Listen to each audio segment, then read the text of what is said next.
My sister is mentally ill, but all men love her. On her 24th birthday, she was arrested by the police for intentional assault. They accused her of injuring 15 men who had been romantically involved with her, not including her missing boyfriend. At the time of her arrest, her 16th suitor's head was being smashed by her with a vase. The reason? Simply because he forgot to take in the laundry for her. But on the 4th day in custody, she was diagnosed with a mental illness and released. That day, our yard was filled with men coming to propose.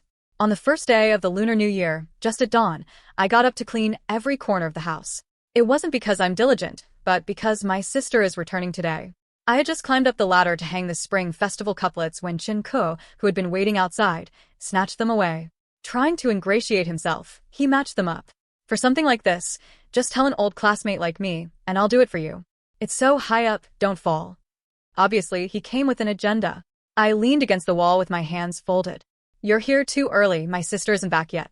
Chun Ku adjusted his glasses and unceremoniously stepped into my house, smiling brightly, but with ill intent.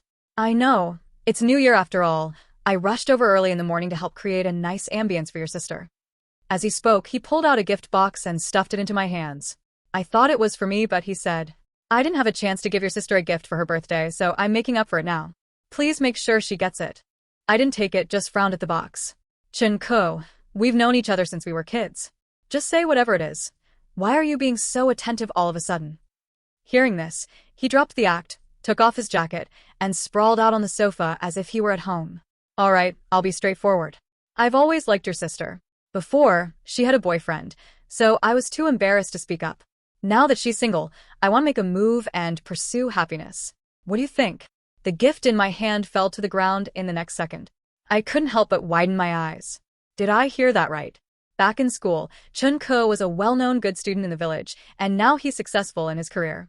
How could he be interested in pursuing my sister? Not to mention, my sister is a whole 5 years older than him.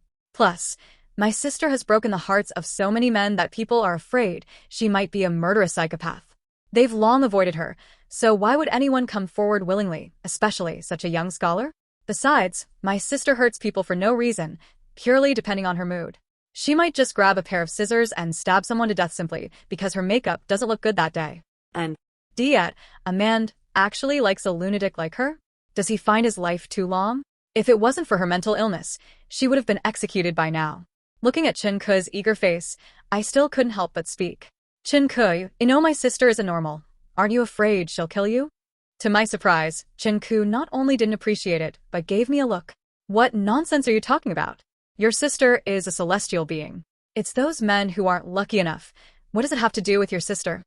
I really thought I was hearing things wrong, just as I was about to continue speaking. Chun Ku unceremoniously stuffed a wad of money into my hand.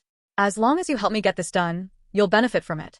After speaking, he went back to the mirror, preparing to meet my sister with his best look. It was too strange, and before I could react, other men from the village swarmed up like mad to surround me. Meng Si, you must speak well of me in front of your sister. Get out of the way, I'm young and strong, and I can surely give you and your sister a good life. What's the use of strength? I have money, and with me, they will live in luxury. Choose me. Everyone was talking at once, almost making my head explode. What I can't understand is that although my sister is beautiful, she always has a strange smell about her that makes people want to pinch their noses and walk away. Moreover, she tends to hurt people easily, and I am afraid of her. Yet these people are actually fighting with each other just to marry her, which is really bizarre. When my sister walked into the courtyard and saw the house full of gifts, she was at a loss about where to step. Her mood instantly plummeted, and she kicked away the gift box at the front. Who told these idiots to send these things? It's annoying just to look at them. I didn't dare to retort. So after she vented, I cleaned up the battlefield while explaining. These are sent by the men in the village. They want to marry you and specially brought gifts to please you on your birthday. My sister snorted coldly and carelessly ran her fingers through her hair.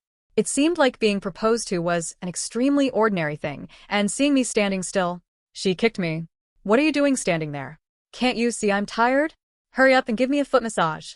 I didn't dare to hesitate, fearing she'd chop me down with an axe. Rolling and crawling over, I had just knelt on the ground ready to reach out, when the matchmaker couldn't wait to come in. Oh my, I guess the time.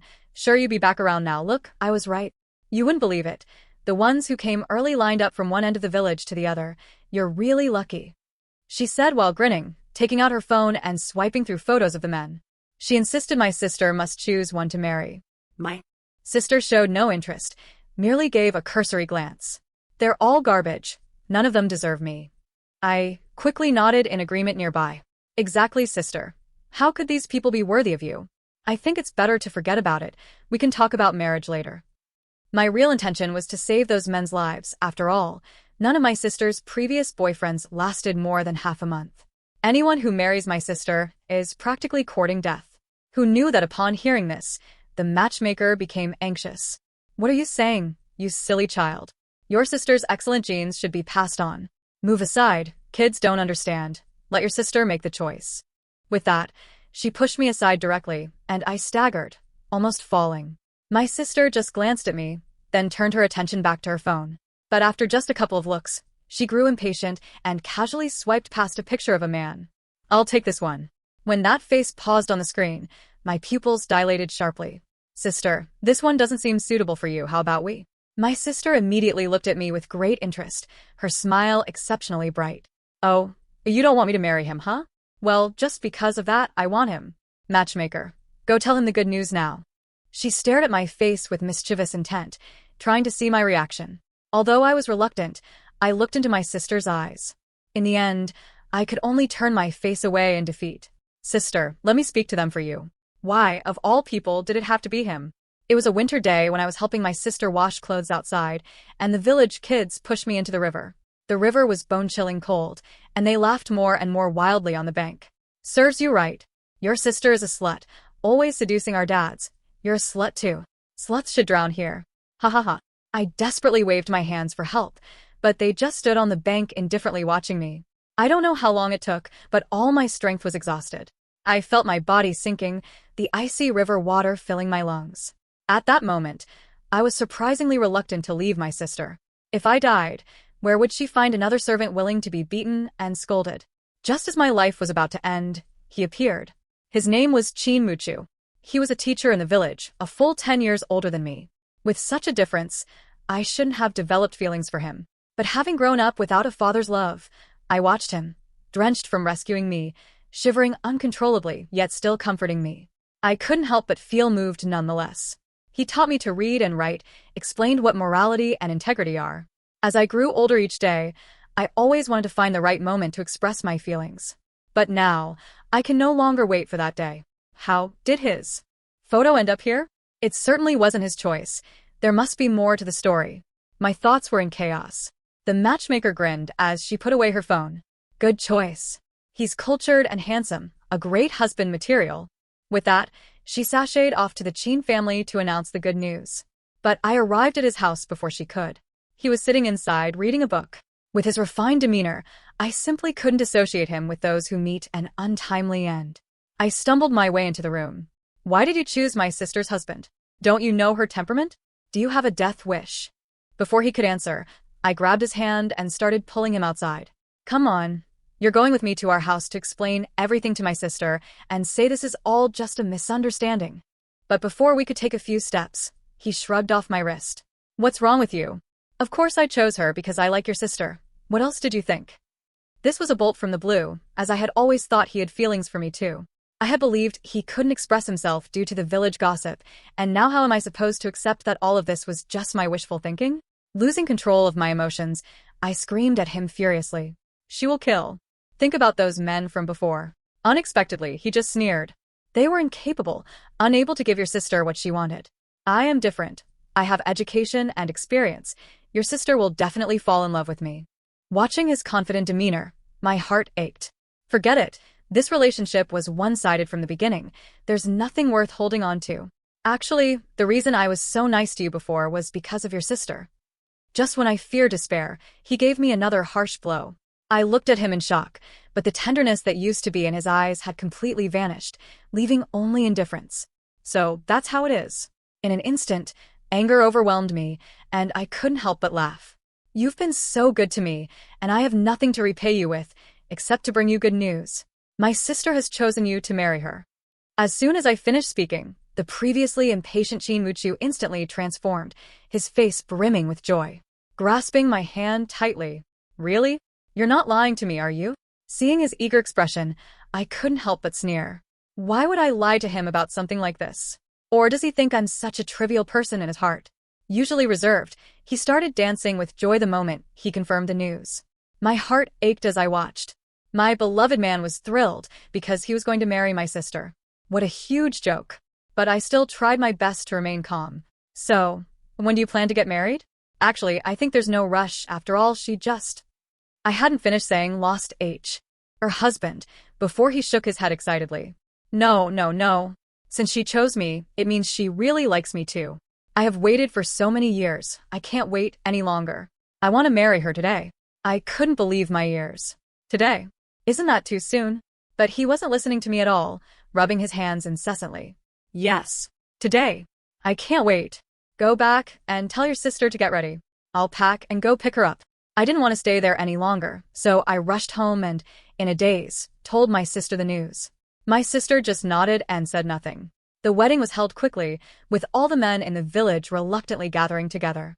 I was quite jealous that Qin Muqiu was able to successfully marry my sister. After all, she was the object of affection for all the men in the village. Qin Muqiu was grinning from ear to ear, his eyes fixated on my sister. Meanwhile, my sister, who had been married several times, was unfazed, as indifferent as if she were attending someone else's celebration. By the time the wedding ended, Qin Muqiu was already drunk. He could barely stand, and insisted on holding my hand to chat with me. Mingxi, don't worry. From now on, I'm your brother-in-law, and I'll definitely treat you like my own sister. The smile on my face was incredibly forced. The man I love became my brother-in-law. What kind of situation is this? Qin Muqiu skipped the wedding night festivities that are usually expected, if not for the guests that had not yet left the venue. He was so impatient that he could hardly wait to pull my sister straight into the room. Everything fell silent, leaving only the three of us in the large house. Qin Muqiu completely ignored my presence, grinning as he held my sister's hand. You see, it's already dark, since we're already married, shouldn't we also? At this moment, he no longer had the demeanor of a teacher, looking like a complete rogue. But my sister, shy and bashful, gave him a little push. Oh, stop it. Why don't you come into the room with me? Qin Muqiu immediately threw down his chopsticks and followed in like a lapdog. Originally, I should have quickly left after cleaning up the dishes. But the question in my heart grew larger and larger. What kind of magic does my sister, a mentally ill person with blood on her hands, have to attract the entire village? The question marks nearly exploded my brain. I couldn't hold back any longer and cautiously moved to the window of their new room. I stood on tiptoe and took a glance inside. That look almost scared the wits out of me. The room was pitch dark, and I could only make out the actions of the two people via the faint light coming from outside the window. Just a moment ago, Qin Muqiu was so eager to take my sister to the bridal chamber, but now he is lying on the bed dead asleep, like a log. He hadn't even had that much to drink when we parted earlier. But when I turned my gaze to my sister, what I saw next left me incredulous. She was sitting beside him, holding a reflective kitchen knife, sharpening it. The sound of the sharpening in the silent night was particularly grating. On their wedding night, instead of consummating the marriage, they were sharpening knives. This is just too bizarre. My questions grew more and more, but fearing my sister's unpredictable temper, I didn't dare go in to ask for clarity. At that moment, a cold wind blew in from outside the window, making me shiver all over. If I stayed any longer, I was sure I'd faint from the cold, so I quickly ran back to my own room. I fell asleep in the warm and cozy bed. Early the next morning, Qin Muqiu entered my room and shook me awake. Why are you still sleeping? I've already made breakfast. Looking at his face, I still couldn't accept the fact that he had become my brother-in-law. Depressed, I walked to the dining table and sat down, watching Qin Muqiu diligently serve breakfast to my sister. A mix of emotions surged within me. Even my favorite food tasted bland. I barely had a couple of bites when my sister suddenly slammed her chopsticks on the table. If you don't want to eat, just get out. Who needs this bad mood so early in the morning? I trembled all over. My sister's personality was just that irritable. One moment she was quietly eating, and the next she exploded. In the past, it didn't matter in front of outsiders, but now it's different. Qin Muqiu was, after all, the one I cared about. To lose face in front of him hurt my pride. Wiping away a tear, I was just about to leave, when Qin Muqiu suddenly grabbed me. She didn't do it on purpose. Maybe she was just too tired from the wedding preparations yesterday. Why are you arguing with a little kid? After saying this, she pushed the breakfast towards me. Eat first. Your sister cares about you too. Hearing these words, the tears that I had managed to hold back threatened to flow again. Ever since living with my sister, I haven't felt the warmth of a home. Sister would hit and scold me at the slightest provocation, and those former brothers-in-law would just stand by. Not mocking me was already considered kind enough. How could they possibly speak up for me? Though I knew our statuses were different, I couldn't help but feel moved at this moment. Looking at his face, I silently turned and walked away. When my sister went back to her room to sleep after eating, I sneaked out of my room. Chinmuchu was just about to clean up the dishes when he saw me and gave a slight smile. "Don't be upset. Your sister means well." I didn't respond, silently pondering something. Finally, having made up my mind, I walked up to him. "Chinmuchu, do you truly love my sister and want to spend your life with her? No matter what happens, you'll never abandon her?" He seemed a little confused by my words, but he still nodded firmly. "Of course, your sister is the most important person in the world to me." Receiving this somewhat bittersweet answer relieved me, and I smiled. "If that's the case, then I'll definitely do my best to help you." With that, I turned and went into my sister's room. She was lazily lying on the bed, fanning herself. Smelling the scent from me, she didn't even lift her eyelids. "What's up?" I took a deep breath and went to her, shaking her arm. "Sister, I'm begging you, please don't kill him, okay?" Sure enough, the next second my sister sat up from the bed abruptly. She raised her hand high, as if to strike my face, but I already knew she was going to make a move. I tightly closed my eyes. "Go ahead, hit me. Even if you beat me to death, I will still say it. He is a good person, and you cannot bully him. Besides, he's genuinely sincere to you, and doing this is unfair to him." After saying this, I quietly waited for my sister's slap to land on my face. But, to my surprise, she just let out a gentle sigh. "Mingxi, you are such a fool." This gentle side of my sister was almost forgotten in my memory, and for a moment, all words were stuck in my throat. I looked at her blankly. She pulled me up from the ground. "Fine, it's rare for you to ask me for something, so I'll agree this once." I was immediately overjoyed, almost jumping up from the ground. Actually, when my sister is calm, she is very beautiful, otherwise, so many men wouldn't like her. But, thinking of the horrific scenes when she kills, I can't help but shudder. Even though she promised me when she's sober, what if she relapses and forgets? Thinking of this makes me a bit uneasy. "Sister, please don't lie to me. I only ask you to spare him. I'll do whatever you want from now on, okay?" My sister turned her face away, unwilling to look at me, yet she still agreed. "Got it, now get out of here. Seeing you annoys me." As long as she agreed, I didn't care how she scolded me. I quickly and joyfully scrambled out of the room. But this so-called promise didn't last long. By the 8th day of their marriage, when I got up happily, the first thing I saw was Chinmuchu lying in the courtyard, his eyes wide open in death. In that moment, I was stunned. This scene has replayed in my memory many times, but none have impacted me as much as this one. None have left me in such despair. I instinctively reached out to support myself against the wall, waves of nausea causing my stomach to churn. And my sister, the murderer, was leisurely lying on a deck chair, cracking sunflower seeds in the sun. I've already forgotten how I moved step by step to stand in front of her, and also forgotten how I shouted at her in despair. "Why did you do this? You had clearly promised me, yet you still want to kill such a good person." My sister scoffed, seemingly not understanding my reaction. "I already let him live for 8 days, which is quite a long time. What's your dissatisfaction? Do I have any problem if I kill him instantly now?" Lunatic. She is just an unreasonable lunatic. And I had thought that the so-called sisterly bond could stop her actions. Now it seems I was too naive. I couldn't help but burst into laughter. The laughter was extremely sorrowful. Is it that everything that gives me warmth in this world, she must destroy? Since that's the case, don't blame me for disregarding our blood relation. Thinking of this, I hurriedly ran out of the courtyard. She has gone mad to this extent. Now, there's only one person who can stop her. I ran to Grandpa Sue's house in the city. He was an elderly man whom I once inadvertently helped rescue in the city. At that time, he had fainted by the roadside and no one else dared to help him, so I was the one who pulled him up and took him to the hospital. In his words, it was I who saved his life. But he also had another identity, which was the retired director of the city police bureau. The authority he held was obvious. With tear-streaked cheeks, I stumbled into his home, and before he could express any surprise at seeing me, I knelt down directly in front of him. "Grandpa Sue, I'm begging you to help me. My sister is killed, and she's killed many people. I'm begging you to arrest her and stop her from continuing." Grandpa Sue immediately stood up from his seat, visibly agitated. What nonsense are you talking about? I've met your sister. She's a well-behaved child. How could she possibly kill anyone? I wished even more than he did that it was all false, but Chinmuchu's body was still lying in the yard of my home. I sobbed uncontrollably. Grandpa, I'm not lying. My sister killed someone just this morning, but she has a mental illness. Every time she kills, she gets released. I'm begging you have to stop her.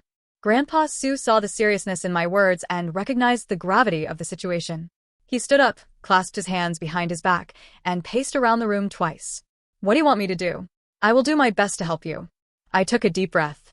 I'm begging you to arrest her. She can't be allowed to keep committing crimes. Although my sister was once very good to me, the fact is she has lost her mind now. Besides, I've had enough of waking up to dead bodies every morning. I want to be like a normal person. Even at night, I have nightmares of my sister killing in front of me. My mental state is at its limit, and I'm going to lose it if this continues. Most importantly, I want to pull my sister back from hell.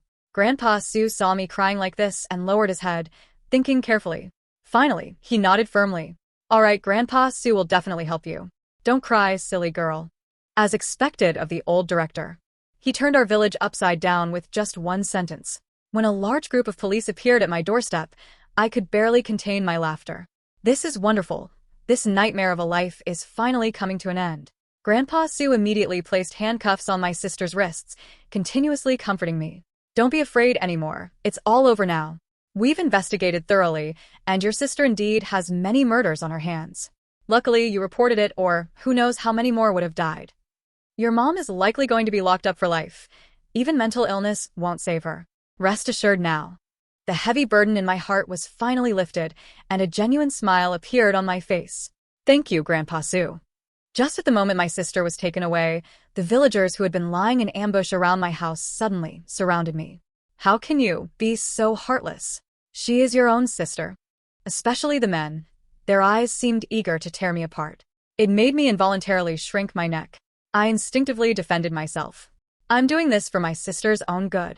And all the way until my sister was taken away, she showed no emotional fluctuation, just gave me a deep look before leaving. I originally thought she would scream at me, or even get physical. But she did not. She accepted it all quite naturally. I admit I still had feelings of guilt. After all, she is my sister. But what I absolutely did not expect was, 2 days later, she actually showed up at the door perfectly fine. The mocking smile on her face was so vivid, in countless of my nights. That's the very expression I dreamed of. Seeing that I was motionless, she waved the luggage in her hand at me. What are you standing there for? Aren't you going to come over and welcome me? In fact, there was no need for her to say a word. Villagers eager to propose were already gathered around her. Each person's eyes gleamed as if a hungry wolf had spotted a delicious feast. They jostled me aside with their chatter, all concerned about my sister's well-being, asking if she had suffered any grievances while in prison. Even Chinmuchu's only brother came rushing to apologize to my sister. The reason was unbelievably because Chinmuchu's death was too terrifying and it frightened her. The mere mention of this name filled the villagers with disgust. It's all because of that jinx. Otherwise, why would you have been jailed to suffer? Exactly. It's all his fault for dragging you down. In fact, I could tell they wanted to blame me too. But my sister's sharp gaze forced them to swallow their words. Just as my worldview was continuously crumbling, Grandpa Sue called me. Mingxi, I really owe you an apology. Everything was going so smoothly, but who knew the villagers from your village would voluntarily come to prove your sister's innocence? Even the family member said. They wouldn't pursue it. We really have no choice. The most important thing is that your sister has mental illness, and no one can prove she did it. Sigh. Hearing these words, my heart instantly sank to the bottom. A chill spread throughout my entire body. But I couldn't say anything. I knew he didn't want this either. I silently hung up the phone. My sister was already chatting with the matchmaker. She was choosing her next victim. I knew I shouldn't speak up this time. After all, it was my fault she went to prison. But I really didn't want to see her keep killing people, and I walked step by step towards her. With a resolute heart, I knelt directly in front of her. I beg you, sister, don't get married again. I don't want to see you kill anyone else. If you insist on continuing to kill, then I'll die in front of you first. The final words carried a sense of desperation and determination. I was actually prepared for my sister to slap or scold me. Who knew? She just smiled and pinched my cheek. Mengxi, when will you ever grow up? Her attitude was unusually calm, yet it made my hair stand on end. I would rather she scolded or hit me than show this kind of false tenderness. I was silent for a few seconds, looking into her eyes. Sis, if you don't agree with me, I really can't go on living. After saying this, I picked up the chopping knife placed in the middle of the yard and pressed it directly against my neck. My sister's expression immediately changed with fear. Don't do anything rash. I agree with you. Whatever you say, I agree. I won't get married. Just calm down. Seeing that she finally agreed, I breathed a sigh of relief. Although life afterward was peaceful, I was very happy. Even though people still came to propose marriage often, I was already very content. But such peaceful days only lasted for a little over 10 days, then I had just entered the house. I saw my sister tightly gripping a kitchen knife in her hand.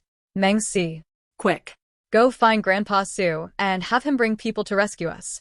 Go now. Although my sister has a fiery temper, often yelling and shouting, it was my first time seeing her so panicked. I was a bit confused about the situation. Sis, what's wrong? Why do we need to call the police? My sister anxiously looked around the courtyard.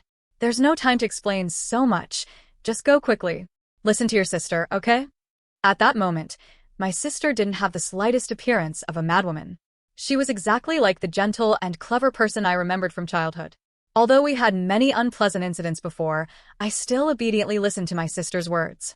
I had only taken a few steps out when my sister suddenly shouted behind me. Meng Si. Run. Run fast. I didn't stop for even a moment, running faster and faster. On the way, I didn't even dare to stop, running non-stop to Grandpa Su's house. Out of breath, I repeated what my sister had said. To my surprise, Grandpa Su looked just as panicked. Then he opened a safe in front of me and pulled out a gun, holding it in his hand. Quick. Follow me. His legs were originally inconvenient, but suddenly he walked swiftly, leaving me wide-eyed. I followed him, rushing into the village. And then, a shocking scene unfolded before me. The entire village was eerily silent. All the villagers were lying around haphazardly, obviously devoid of any signs of life. When we stumbled our way to my house, my sister was already barely breathing. Her clothes were soaked with blood, giving off a pungent metallic smell. Grandpa Su's expression was serious. Slowly approaching her, he suddenly raised the gun in his hand and aimed at my sister. Useless. Then, he pulled the trigger. The next second, he fell into a pool of blood. By the time I helped my sister up from the pile of bodies, the girls who had been imprisoned in the basement had broken free and rushed out. 10 years ago, my sister and I were abducted here by the people from the village. We were surprised to find that there were many girls like us in this village, all terrified and crying to go home. Many unfamiliar faces appeared and beat us up right away. Then they took us in front of several villagers and made us choose our future mom and dad. As a young child, I didn't understand and cried loudly, wanting to go home. I felt my sister's grip getting stronger until she slapped me and fiercely ordered, "Stop crying. Hold it back. From now on, this will be our new home. Do you understand?" The only family I could rely on was my sister, so I snuffled and followed her to a household. I must say, my sister had a good eye. Our adoptive parents treated us as their own and never resorted to corporal punishment. Of course, all of this was based on the premise that we were very obedient. For girls in the village who attempted to escape, there was only one fate. They were beaten severely and thrown into the city to beg. To the villagers, that was their only value. Although the authorities in the city did intervene, nothing ever came of it in the end. The person providing protection from behind the scenes was Grandpa Su. This old scoundrel made an unknown amount of dirty money while in office, and even after retirement, had the audacity to show up in our village. I personally witnessed our playmate being beaten until they were unrecognizable, their life or death uncertain. From that moment, a seed was planted in our hearts that we must make them pay the price. Later, our adoptive parents passed away and left us a large sum of money upon their departure. It was enough for us to go far away and live a prosperous life. But we chose not to leave. Instead, we intentionally let the news get out.